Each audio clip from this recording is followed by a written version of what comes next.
Chuck, take it away. I can't sneak out with the children.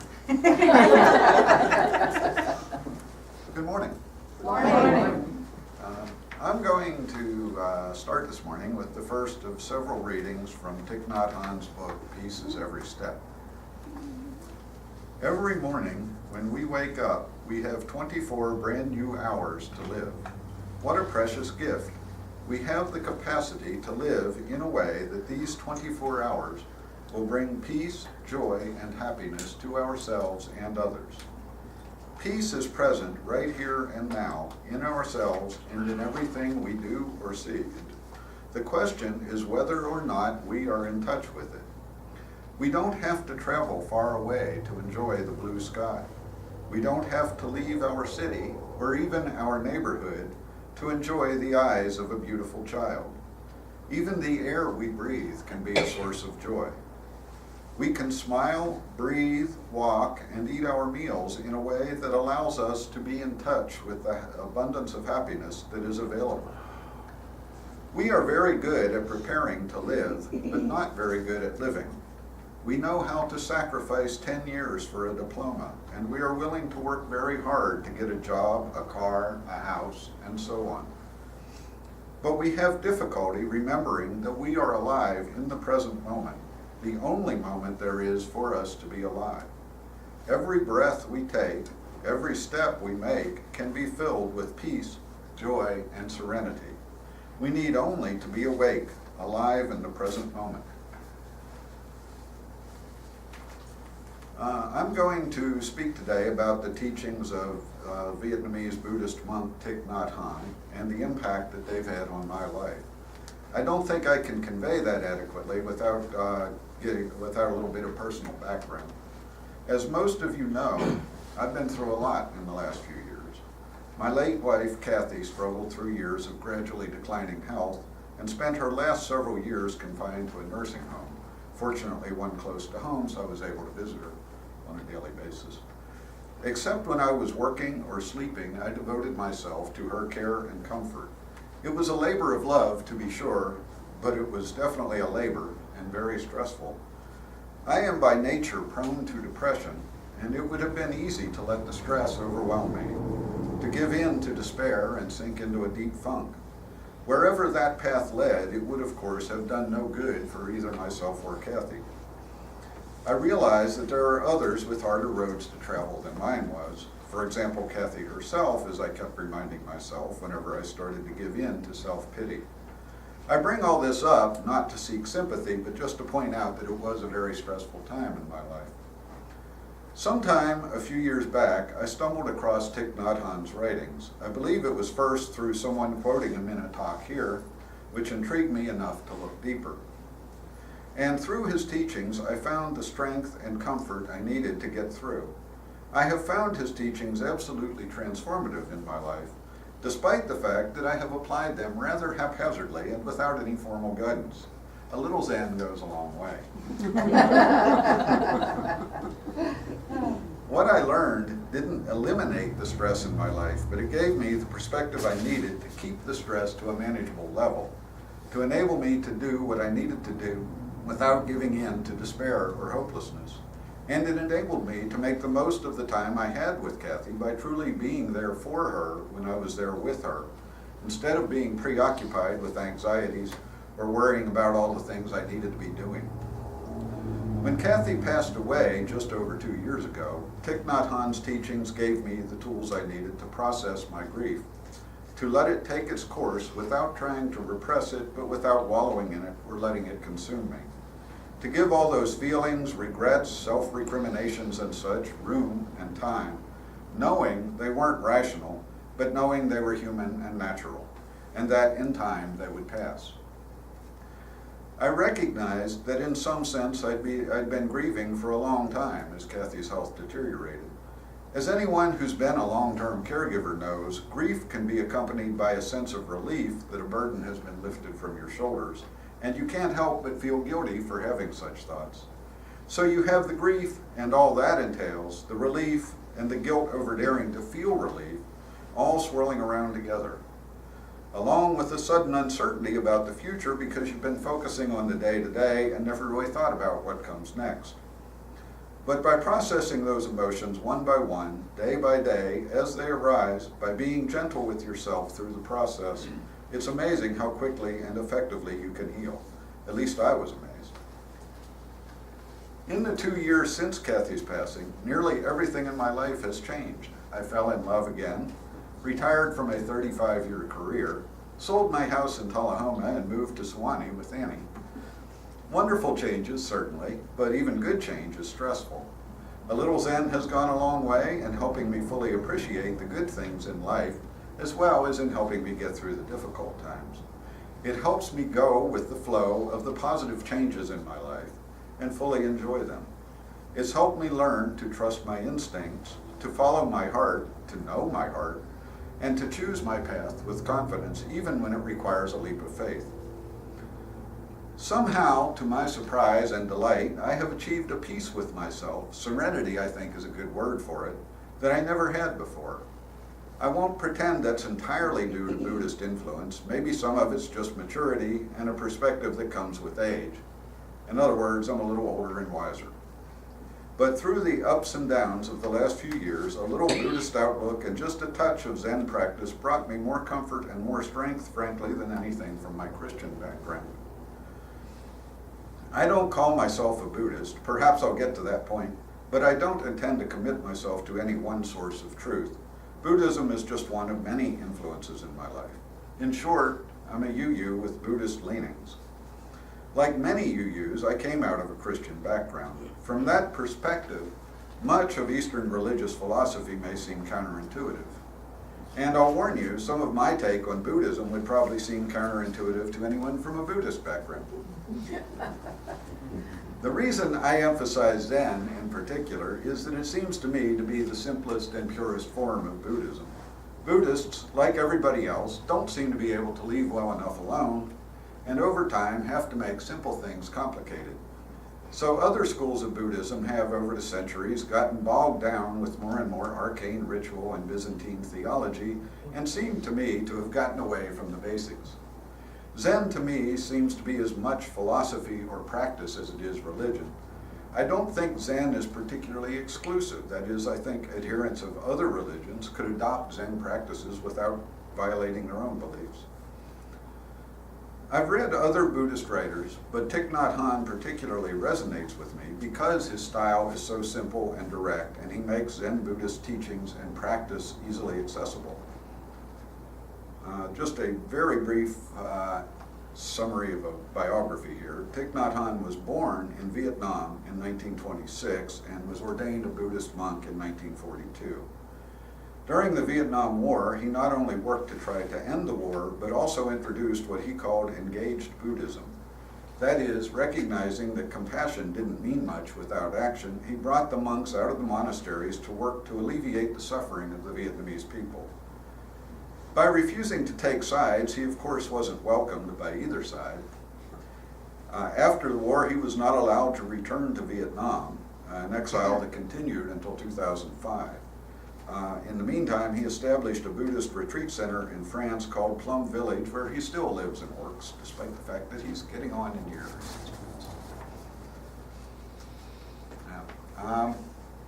Buddhists seem to love numbered lists. 4 Noble Truths, the Eightfold Path, 14 Precepts, and so on. So, in keeping with that tradition, I'm going to talk about what I'll call the 3 M's: meditation, mindfulness, and mortality. Zen meditation is important as a path to mindfulness, and just to confuse things, mindfulness can be thought of as a form of meditation. Mindfulness, I think, has 2 distinct aspects: focused awareness of yourself, of what's going on within you, and focused awareness of what's going on around you. In Zen, meditation is all about breathing, of focusing your awareness on your breath as a way to bring mind and body into harmony. It really is that simple, and the rest, so to speak, is commentary. I believe, please feel free to disagree, that the goal of Zen meditation is subtly but fundamentally different from other forms of meditation. In Zen meditation, the intent is not to stop thinking and disengage from reality, but rather is to change the nature of your thinking, to gently put to sleep all those left brain analytical filters and all that distracting monkey mind chatter, so as to enable you to engage more fully with reality, to appreciate, to put it in UU terms, the interdependent web of all existence of which we are a part. The goal is not a trance-like reduced state of awareness, but rather a heightened state of awareness. I realize that as soon as I imply that meditation has a goal, Zen purists will shake their heads at my utter failure to get it. My trying to understand clearly means I don't understand. But we are human, and we wouldn't do it if we didn't expect it to benefit us in some way, if we didn't expect it to lead to enlightenment in some form. The subtle point here is that we don't achieve enlightenment by striving for it. Enlightenment comes not so much from searching for it, but from making yourself receptive to it, removing the barriers to it, and then having faith that it will occur. Buddhism teaches that we can free ourselves from suffering by letting go of desire, and yet, wanting to be free of suffering is a desire. So I think it's more a matter of understanding what kind of desires cause suffering and the path we should take toward achieving our desires. I'm not very good or very disciplined at formal meditation, but I have found that a little goes a long way. When I first heard meditation described as just sitting, my immediate reaction was, I don't have time for that, but I do try to walk every day, so can I meditate then and do just walking instead? The answer is, of course you can. When I started doing that, I began noticing things going on around me that I had filtered out before, bird songs, for example. My walks became a lot more enjoyable and refreshing. I smiled a lot more. Now I go for like 2 laps around the block, and I used to bargain with myself and say, okay, on the first lap I can think about what I'm going to do after I'm done walking stuff. But on the second lap I just get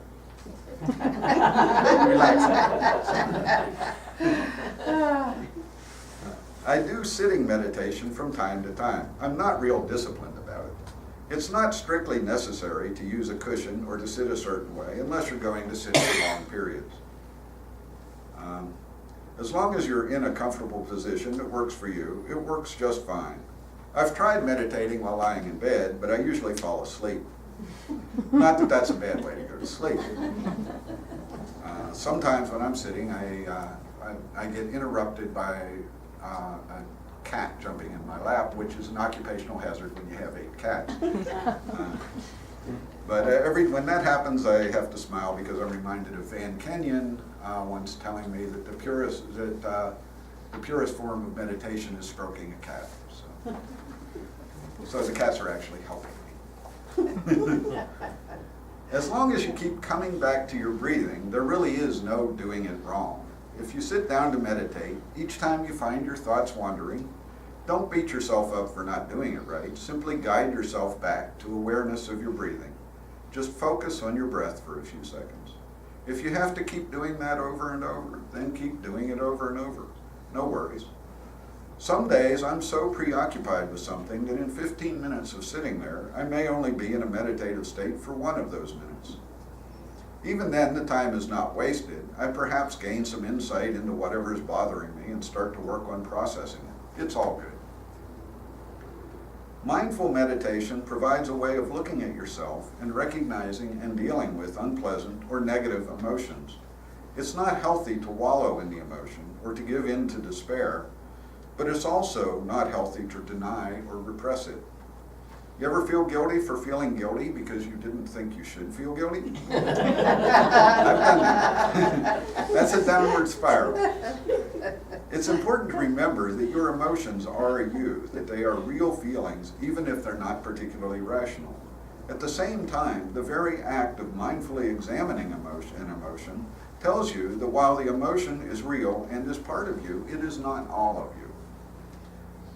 I'm going to read another part of another reading from Pieces Every Step. This one's entitled Transforming Feelings. The first step in dealing with feelings is to recognize each feeling as it arises. The agent that does this is mindfulness.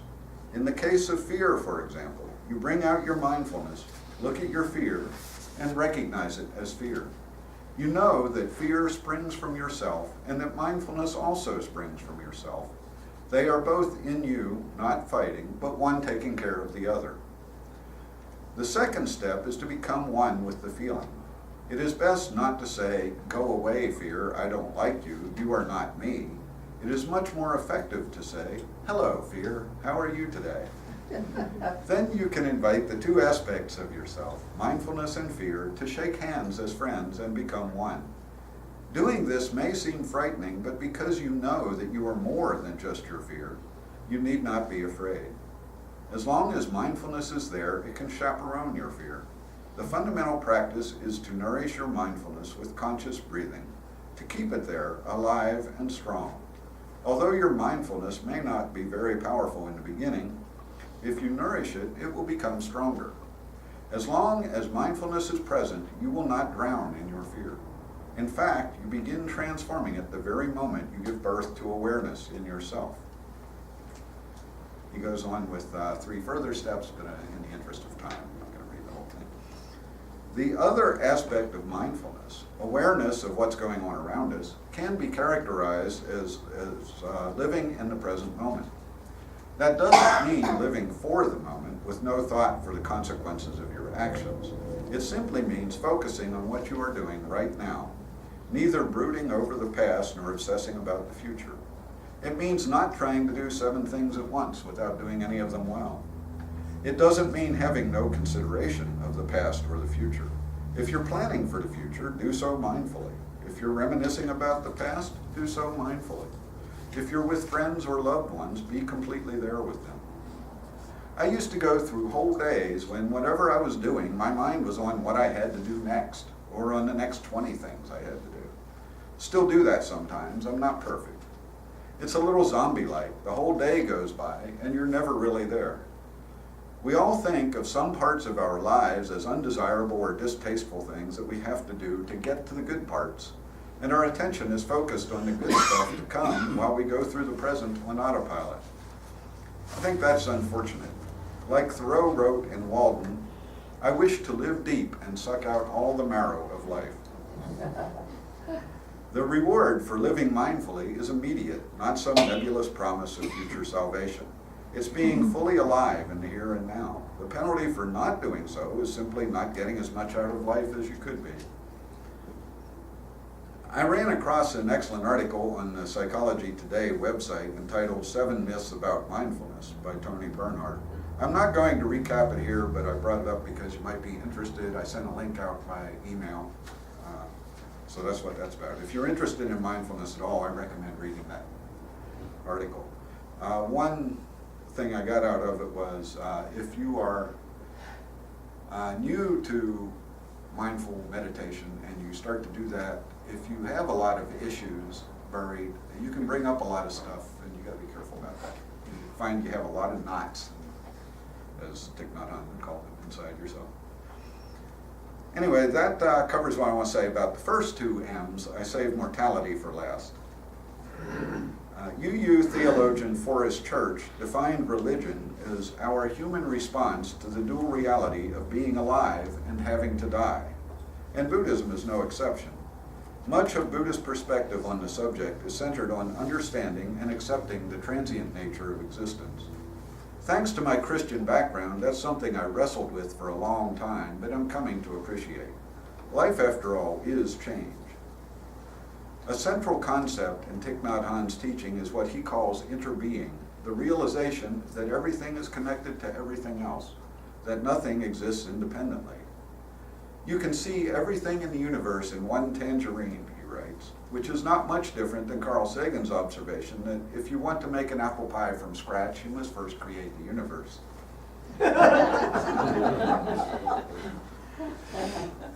One of many aspects of interbeing is the observation that we ourselves cannot exist separately from the rest of reality. We are defined by our interactions with and our place in the universe, and the idea that we are somehow separate entities that can exist other than as part of the universe makes no sense. Who I am in this reality is who I am. This perspective is as close as I have come to being able to comprehend the concept of non-duality. We are here for a while the conditions are right, then we are not. Life being temporary does not make it insignificant or meaningless. To the contrary, the very fact that our time is limited makes every moment that much more precious. Don Mayo, our first minister, tried to convey that very insight to me the first time I met him, long before I knew what a UU was. Life is a gift.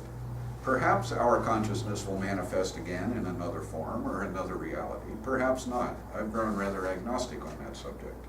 If it does, that will be a new gift. If not, it does nothing to cheapen the gift that is this life. I'm going to close with my favorite reading, I think, from Pieces Every Step. This is entitled, Like a Leaf, We Have Many Stems. One autumn day, I was in a park, absorbed in the contemplation of a very small, beautiful leaf shaped like a heart. Its color was almost red, and it was barely hanging on the branch, nearly ready to fall down. I spent a long time with it, and I asked the leaf a number of questions.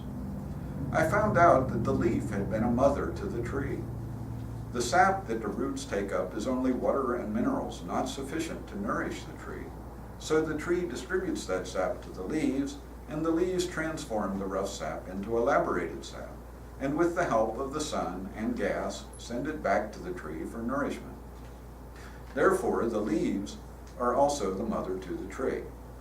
Since the leaf is linked to the tree by a stem, the communication between them is easy to see.